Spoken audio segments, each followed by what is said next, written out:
Hi there, Leo. Thank you for joining me for your monthly forecast for September. And what an action-packed month it promises to be. A big focus is on your core values, the foundations of your world, key security around finances, and perhaps you're going to find yourself thinking also about your long-term future, and the more entrepreneurial part of your nature can really come to life. But as the month begins, there is that solar eclipse that's been much speculated about. This solar eclipse occurs in Virgo. It provides a backdrop of energy for the next half year, but it also links together with the lunar eclipse, which occurs on the 16th. Now, as this month begins, Neptune, the planet of dreams, which has been in such a tricky angle with Saturn since the middle of May, continues. And therefore, I do feel that whatever hopes you have to move forwards in a productive way may be tempered by some uncertainty about joint finances, about how you can raise money for a business in an affordable way, or whether your creative drives really need to go in a particular direction which involves a degree of risk-taking. Now, as the month starts to pick up energy, although there is a square between the Sun and therefore Saturn, I do feel that initially you may feel that you're kind of going against the tide somewhat, that you may be having to push outside your comfort zone. And part of the reason for this is that Mercury, the planet of communication, is also twisting backwards, retrograde, in this part of your scope.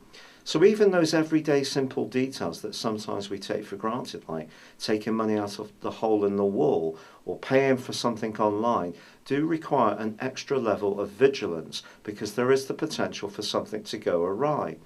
Also, if you're looking to get some money, perhaps through a personal loan, it could turn out to be a bit of a torturous task.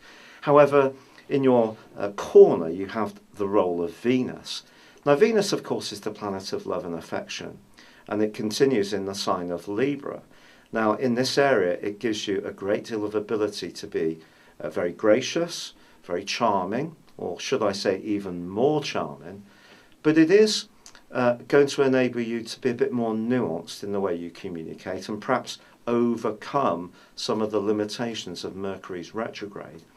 But it's joined in a superb way on the 9th by Jupiter, the planet of growth, expansion and knowledge, which moves into your sector of everyday communications for the first time in 12 years. That is the time it takes. It goes through each zodiac sign 1 year, broadly at a time. Now, Jupiter and Venus in this area means that I feel the way you link with others and the way you communicate can actually start to see other people take more interest in what you have to say.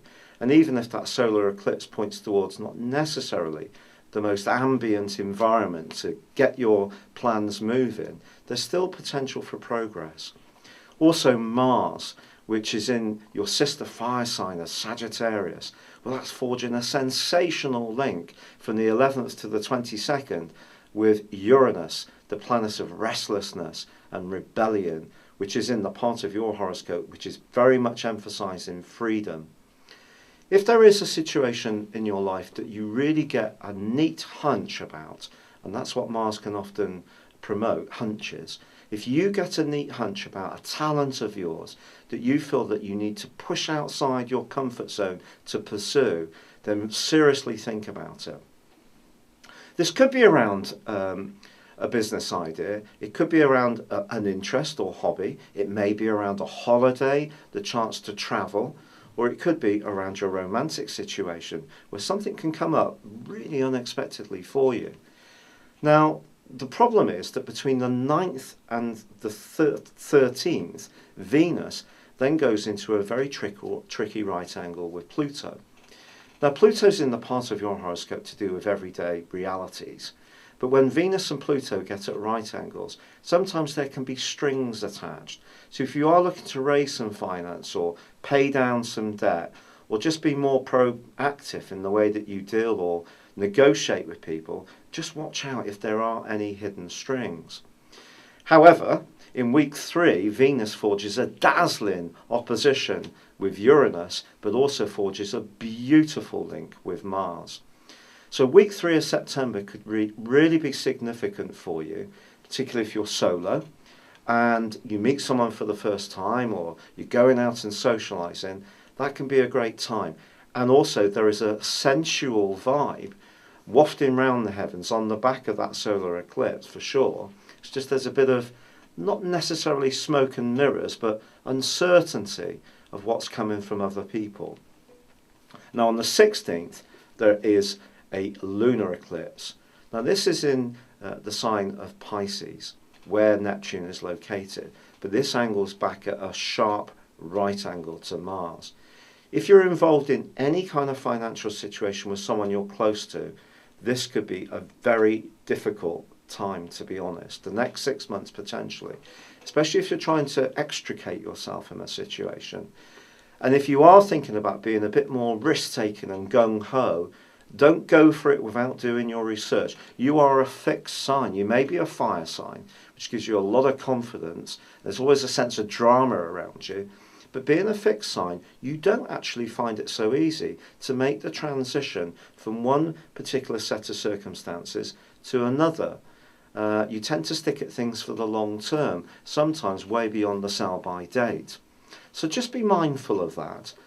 Once the Sun moves into the sign of Libra on the 23rd and Mercury goes direct on the 22nd, I do feel that things are going to start to move forwards in a much more productive way.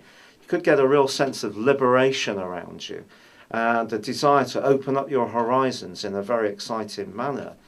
But then on the 24th and the 28th, both Venus and Mars are moving. They're still going to be forging this very helpful influence to one another.